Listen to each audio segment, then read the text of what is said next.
Alright guys, I am back doing a quick review on my new phone, the Galaxy Nexus by Verizon. I hate calling it that because it's supposed to be a Nexus phone, but Verizon decided to brand it. So I give in and I don't want to pay $700 for the GSM version. So here we go. I am using my old Nexus S to film this and I don't have a tripod, so I am trying to hold it as steady as I can. First thing that kind of think about when you get this phone is a lot of people compare it to the GSM version, and it's nearly identical. The only difference is this is supposed to be about a little under a millimeter thicker than the GSM version. But as you can see, it's still a very thin device. It doesn't have as pronounced a lip, I guess, in the back as the Nexus S or even the GSM version, the Galaxy Nexus. But it's pretty much identical to the GSM version on the outside, minus, like I said, the Verizon branding, as you can see there. I have on this particular one a anti-glare slash anti-fingerprint phone screen protector. As you can see, it doesn't really work. As you can see, all the fingerprint smudges on it. And this one I just put in this morning, it's already peeling off on the top corners and the bottom corners. So it's really not worth the 20 something dollars that you probably pay for it.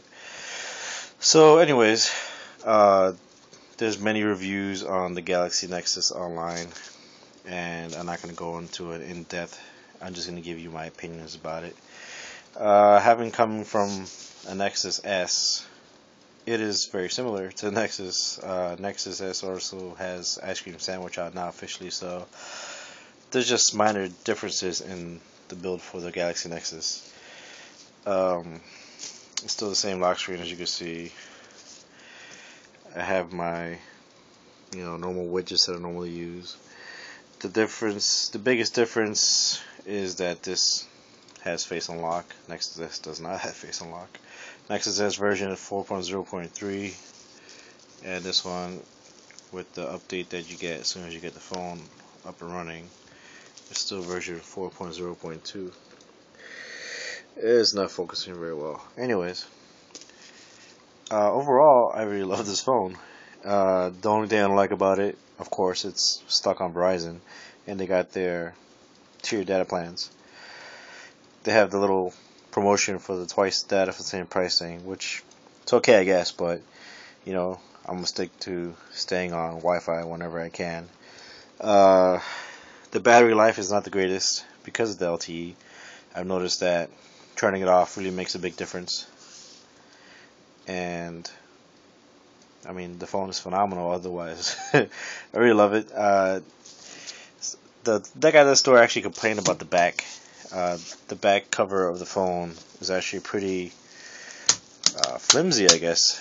It's really flexible. As you can see here, it's not very, it's not the sturdiest material, but then again, all you need to do is just cover the guts of the phone.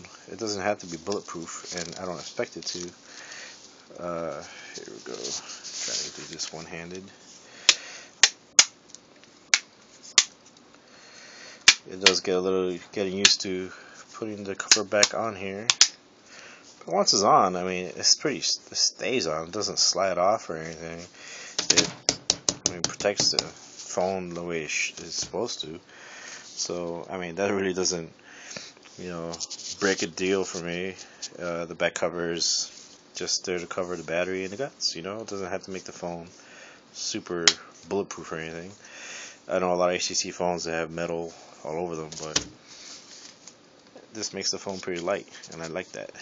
And it doesn't add any thickness to the phone, whereas some phones like the Evo 3D, the back cover is really big, and it's just plastic too. So, anyways, so the phone itself, like I said, it's phenomenal. It's really fast. I haven't had really many hiccups with it. It's pretty smooth. Apps open up pretty quickly. There has been one thing. This is actually my second Galaxy Nexus in the 3 days I've had it. The audio went out on the speakers for certain apps, and Also, the microphone and receiver didn't work during an audio call or a phone call for a few hours at a time. If you put a headset in there, it will work, but for a little while, the audio would not work through the headset to the receiver or through the microphone during a phone call, or through the external speaker for certain apps such as music, YouTube, or Angry Birds, something that has sound. So factory reset didn't fix it, so I took it back. Verizon just swapped it out, brand new. This is brand new from this morning, and it was actually not too big a deal. Hopefully, there's a known fix for it. People that have that problem shouldn't have any issues with returning it, but hopefully it doesn't deter them from having this phone. This is a great phone. Well, I think that does it for this little quick review. It's nothing professional, but just my thoughts on some of the things that people might say bad about this phone. Thank you very much.